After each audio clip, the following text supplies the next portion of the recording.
Hey guys, DJ here at Top Deck Cards and Games. Today I'm going to do a deck profile for Pendulum Magicians using the new Heavy Metal Foes Electromite from Extreme Forces. This is one of the decks that I really think is going to take the metagame out of the stale state it's been in, with basically just Spiral and a smattering of Trickstar taking spots at events. But first I do want to take a second just to plug our playmats we got made. We do have our new Rescue Squad playmats available for sale. You can get them at the store for $19.99, or if you want to order one online, you can either message us here or on Facebook. We'd be happy to send one out for $20 via PayPal plus shipping. Do also want to give a shout out to the artist Christine T. You can check out her other work on deviantart.com under Slifer the Sky Dragon. Excuse me. Really great artist, did really good work on this. We're super happy with how they came out. So thank you to her, and we hope you guys like them. Just going to get into the deck list then. This is a fairly standard list. I'm not going to say I'm revolutionizing this in any way, shape, or form. First off, we have 3 Jokers. It's a Stratus for the deck, so something you really want to have, obviously. Going to search out other combo cards. 3 Wisdom Eye Magician. Wisdom Eye is going to do a lot. It's going to get us whatever other pendulum scale we want, while also putting itself into our extra deck or triggering destruction effects by blowing itself up, so we can trigger things like Astrograph, Star Pendulum Graph, get a card that we can special summon when we pendulum, and just get us whatever scale we need. So it does it all.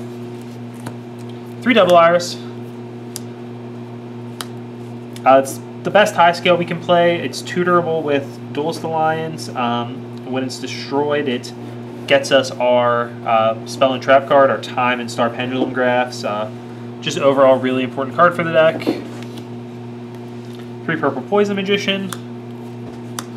Not a ton of combo applications here, but it is our out to basically everything. When it's destroyed, we get to blow up a face-up card on the field. And it also can pump our guys up so that we're able to deal with whatever problems our opponent puts in front of us. It's also just the best low scale. Maybe not the best, but one of the best low scales we can play. The alternative to playing 3 of these from the list I have here would be to play a second Oath Dragon Magician and only play 2 Purple Poison. But Purple Poison combos so well with Time Pendulum Graph, making sure we get to pop 2 cards, that I think you're supposed to play 3 Purple Poison. I know that's what standard is anyway. 3 Harmonizing Magician.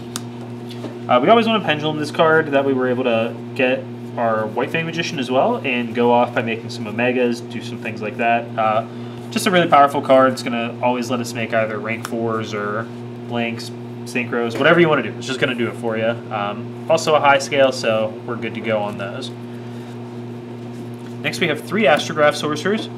I didn't like this card in old Pendulum Magician variants. I thought it was a little bit too clunky, didn't provide enough extra reach for the deck. Like your Pendulum Summon was really what you needed to do. There wasn't a ton of combo potential with it. I understood playing 1 if you were going to play Wavering Eyes before, but the way the deck is constructed now, especially with the addition of Electrum, this card is actually fantastic. It's going to do everything we want. First off, in our scale, we can pop it to special summon a Stargazer Magician. I hope I have that guy's name right. That way we can get our extra monster so that we can make our Heavy Metal Foes Electromite. So right off the bat, that's a good effect. His other ability to be special summoned lets you keep going off with Electromite by popping another scale on the field. You special summon Astrograph, and then you get to search with Astrograph. So you just keep getting more cards to your hand, more ability to play and go off. It's just a really powerful effect to have. Kind of right along with that, we have 3 Chronograph Sorcerer. This card is a much worse Electromite, or not Electromite, Astrograph as far as getting us going. What this card offers, though, is another way we can special summon an extra monster. So it lets us get Time Gazer Magician by popping it in our scales. And past that, its big draw is that it's a level 6 spellcaster, so we can actually make him a Rito if you're familiar with him. I'm just going to pull him out now, make things a little bit easier. Some of you guys might not have seen this card before, Dorito the Moral Leader. Not a super popular card. I've made him a couple different times in videos here. It's a card I really like to play with. Rank 6, it makes us use 2 spellcaster level 6s. Once it's in play, we can detach to negate a spell or trap card. So it gives us access to that. It's going to get this monster so we can make our first Electromite to start going off, and it's a good scale, good uses all around for it. Finally, 3 copies of Abyss Actor Curtain Raiser as far as our starters go. 3 Curtain Raiser because it's going to do 2 things, right? First off, it's going to help us make Electromite, which is obviously the best way to get going. That's one of the cards that really lets us play. It's also a level 4, and it's going to let us make rank 4s before we start going off. So when we're going second, it gives us the ability to make something like a Tornado Dragon or a Diamond Direwolf, so that we can pop our opponent's floodgates that they have for us, or whatever way they're trying to stop us from having fun. And then we can actually do what our deck is designed to do. Some 1-ofs. I have the 1 Oath Dragon Magician, as I mentioned earlier. Too good not to play. I could see arguments for playing 2 of them, especially if you're playing Pot of Desires, which I'm not right now. Basically, it's just going to let you get that grind going. Additionally, it'll let you get cards back from your extra deck, since the way the extra monster zones work now, we only get so many pendulums from our extra deck. It's not just a free soul charge every turn anymore. But since we can get one back to our hand with Oath Dragon, it's going to let us keep going a little bit deeper than you otherwise would be able to. Next, we have 1 White Fang Magician. It's got a somewhat useful scale effect of protecting your dark spellcasters. Hasn't really come up many times for me, but the big thing is that it's an additional tuner that we can get off of Harmonizing Magician, so we can make double Omega boards. 1 Black Fang. This is something I see most people play more than 1 of. I actually was really high on this card at first. I was playing 3 copies of it. I said, oh, it's an extender. It's going to let us make bigger boards, but more often than not, that's not really how it works. You definitely want to have a copy in your deck, and it's another thing where if I played Pot, I would highly consider playing 2 of them, because you want to have the ability to special summon something back, right? You obviously want to be able to extend and make bigger boards, and its ability to knock down opposing monsters is also a really strong ability, so that you can get over whatever is in your way. But I think 1 copy, with that being said, is sufficient. Then 1 copy of Pendulum Sorcerer. Just another way that we can pop our scales if we need to get something blown up so we can go off. It's searchable with Duelist Alliance, so it gives Alliance a low scale target that we can tutor up. And it's searchable off of Joker, so if we needed to find it, for that reason, we can always do it that way. The way this deck is constructed right now, the only target is Joker, so you definitely could consider playing more Performance Pals, but there's not too many that I really think about playing. I'll talk about that more in a little bit. Then we have our hand traps, 3 Ash. Obviously, we play this card because it negates Maxi, and Maxi, we obviously play this card because it's broken. Spells, 3 Duelist Alliance. I've mentioned it a couple times. It tutors a couple cards in our deck. Iris, Pendulum Magician, Star Pendulum Graph, and Time Pendulum Graph. Normally, you're going to want to search these up with Double Iris Magician. If you need to get one for whatever reason, though, Duelist Alliance is going to do the job for you. Star is great. It's just going to protect your scales and let you... It's going to replace itself with another Pendulum monster, so it's basically just free protection, while also being a Rhoda. Time. Scrap Dragon on a trap doesn't seem great, actually. It seemed awfully slow and fair in current Yu-Gi-Oh!, but it turns out it's just absolutely insane. And really the reason this deck is kind of oppressive to play against. Then Upstart Goblin, because I am legally allowed to play 1 copy of Upstart Goblin, so I will be playing it. Just to go over a couple different things that we're not playing. Second Time. Second, I'm just going to lump these together. I'm just going to throw this one out there too. Oops. We're only playing 1 copy of all of these cards. There's some other ones. Oath Dragon. I think that's the only thing in there that is a 1-of that I don't think is 100% always correct to play as 1-ofs. These are cards that you could play more copies of if you really wanted to, and I think the deciding factor there for me would be if I was playing Pot of Desires, I would highly consider playing additional copies. Just because, especially in the case of Time Pendulum Graph and to a lesser extent Pendulum Sorcerer, I think your deck gets a lot worse if you don't have them in there. So if you play Pot because you're kind of bricked, you might find yourself in a situation where you're still not able to play because you don't have time in your deck, or to a lesser extent Pendulum Sorcerer. So definitely things that I would consider if you wanted to play Pot of Desires. I think Desires is a great card. I decided to just play the highest density of the different Pendulum monsters and stuff right now, just to see how that runs, and maybe we'll end up with Desires back in the deck later. But they were hard to fit in up front, so I went that route. So, be cognizant of that. If you want to play Desires in your list, you might want more copies of some of those cards. I mentioned being other Performance Pals that I would consider running. Really, the only one that I would consider playing is Radish Horse. You could do something like cut a Curtain Raiser for it, then when you go second, you have a higher ceiling actually going off with your Pendulum Sorcerer. You can tutor up your 1 of Radish Horse and make an additional special summon, which I think could be really powerful.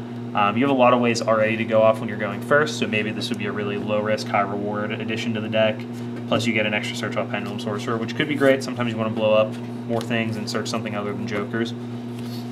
A couple spells that I'm not playing. First off is the new card Pendulum Paradox. If you guys aren't familiar with this one, I'll pull that up so you can get a good look at the picture there. What it does is let us get just going to read it word for word so I don't screw it up. Add 2 face-up Pendulum monsters with the same Pendulum scale but different names from your extra deck to your hand. You can only activate 1 Pendulum Paradox per turn. So we can get back a couple of our different 8-scale guys, or 2/1 scales, maybe Astrograph and Purple Poison, something like that. It's searchable off Duelist Alliance, and it makes us a little bit less susceptible to someone trying to blow up our scales to prevent us from Pendulum summoning. So you could definitely play Pendulum Paradox. It's also going to let you combo off a little bit more depending on how you're going, since you can get back Astrograph Sorcerer to continue to play with it. Kind of on the same token, you could play Pendulum Call, which I'm not playing. The deck is so centered around blowing up your own scales that it's actually kind of detrimental to play Pendulum Call right now. You just can't really do anything. But there are game states where it's just imperative you protect your scales. And that is mostly because of Wavering Eyes, which has the last card I want to talk about that I'm not playing that you could. It's a tutor. In the mirror, it's just the most broken card imaginable. It's going to do everything you could ask a card to do. That being said, we don't know how popular this deck's going to be, how present it's going to be.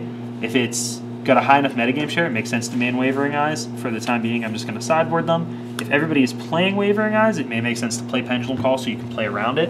But that's kind of just a moving piece in the format right now. We don't know exactly where that's going to end up. Extra deck. A couple things in here are kind of experimental, not really set in stone. Things that we know we're playing for sure are 2 copies of Electromite. You could play 3. I'm not sure you really need to. Games aren't obviously going to go that long usually. This is Yu-Gi-Oh! In 2018 we're talking about. Like, you probably don't need a ton of these, but you can make multiple in 1 turn, so maybe you need 2 when you go off the first time, and then you want another one for a later turn. I can totally get behind that. I have 2, so I'm playing 2 right now. We'll see what happens as far as that goes. For those of you who aren't familiar with this card and why this is so insane right now in the deck, what it's going to let you do when you summon it, you're going to put an Astrograph into your extra deck. Then you get to pop a scale, let's say hopefully double Iris Magician, to add this guy back to your hand. Since you destroyed a scale, you get to special summon the Astrograph, and then with Astrograph's effect, you get to search your deck for a copy of something that was destroyed this turn. So really what the Electromite did is just for free you put an Astrograph in play, hopefully you triggered a destruction effect on whatever was down there, and it's just going to let you go absolutely ham, and it's going to draw you a card for doing that. So it really just opens up a lot of plays for the deck, raises the ceiling through the roof, gives us more arrows so we can special summon more extra deck monsters onto our board. Decode Talker, just a really good card.